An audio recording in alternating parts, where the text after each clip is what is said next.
আগামী ৯ সেপ্টেম্বর অনুষ্ঠিত হতে যাচ্ছে ডাকসু নির্বাচন। ক্যাম্পাস থেকে রাজপথ সব জায়গাতেই এখন আলোচনার মূল বিষয় কে হচ্ছেন ডাকসুর পরবর্তী ভিপি। এ আলোচনার কেন্দ্রবিন্দুতে উঠে এসেছেন শিবির সমর্থিত ভিপি প্রার্থী সাদিক কায়েম। প্রচারণার ময়দানে অন্যান্য প্রার্থীদের মতোই সক্রিয় সাদিক কায়েম। পোস্টার, লিফলেট, ব্যানারের পাশাপাশি তিনি সরাসরি ক্লাসরুমে গিয়ে শিক্ষার্থীদের সঙ্গে কথা বলছেন। পাশাপাশি সামাজিক যোগাযোগ মাধ্যমেও তার উপস্থিতি চোখে পড়ার মতো। ফলে তরুণ ভোটারদের কাছে তিনি ইতোমধ্যেই পরিচিত মুখ হয়ে উঠেছেন। কিন্তু এসবের বাইরেও একটি প্রশ্ন বিশ্ববিদ্যালয় ক্যাম্পাস থেকে ক্যান্টিনে ঘুরপাক খাচ্ছে। সাদিক কায়েমের ভিপি হওয়ার সম্ভাবনা কতটুকু? জুলাই গণঅভ্যুত্থানের পর গত বছরের সেপ্টেম্বর মাস থেকে ঢাকা বিশ্ববিদ্যালয় ক্যাম্পাসে প্রকাশ্যে সাংগঠনিক কার্যক্রম শুরু করে ইসলামী ছাত্র শিবির। তখনই জানা যায় নেপথ্যে থেকে জুলাই গণঅভ্যুত্থানের সময় বিভিন্ন কর্মসূচি ঠিক করা ও সিদ্ধান্ত নেওয়ার ক্ষেত্রে গুরুত্বপূর্ণ ভূমিকা রেখেছেন মোহাম্মদ আবু সাদিক কায়েম। তিনি যে শিবিরের ঢাকা বিশ্ববিদ্যালয় শাখার সভাপতি সেটিও তখন সামনে আসে। এখন অবশ্য তিনি সংগঠনটির কেন্দ্রীয় কমিটির প্রকাশনা সম্পাদক।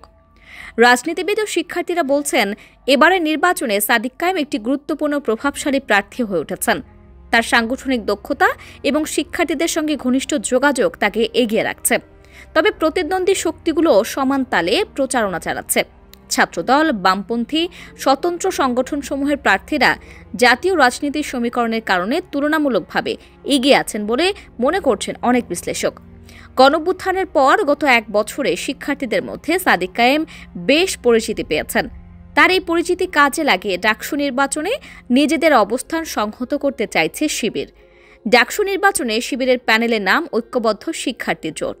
এই প্যানেলের ভিপি প্রার্থী সাদিক কায়েম। তাকে কেন্দ্রে রেখেই মূলত প্রচার চালাচ্ছে সংগঠনটি। নারী শিক্ষার্থীদের ভোটের ব্যাপারে বেশ প্রশ্ন রয়েছে। শিবির কি নারী শিক্ষার্থীদের ভোট সেরকমটা পাবে, কিংবা ছাত্রীদের ভোট শিবির কতটা পাবে, তা নিয়ে বিভিন্ন প্যানেলের প্রার্থীদের মধ্যেও আলোচনা হচ্ছে।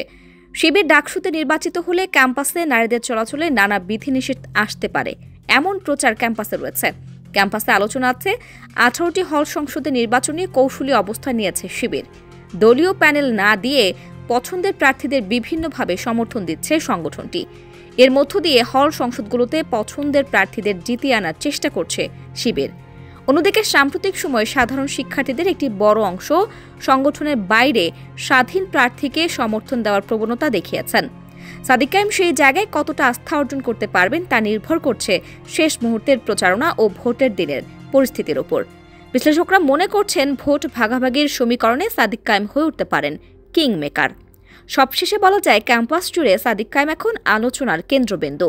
তবে ৯ সেপ্টেম্বর শিক্ষার্থীদের ভোটই ঠিক করে দেবে তিনি ডাকসুর ভিপি পদে আসীন হবেন কিনা।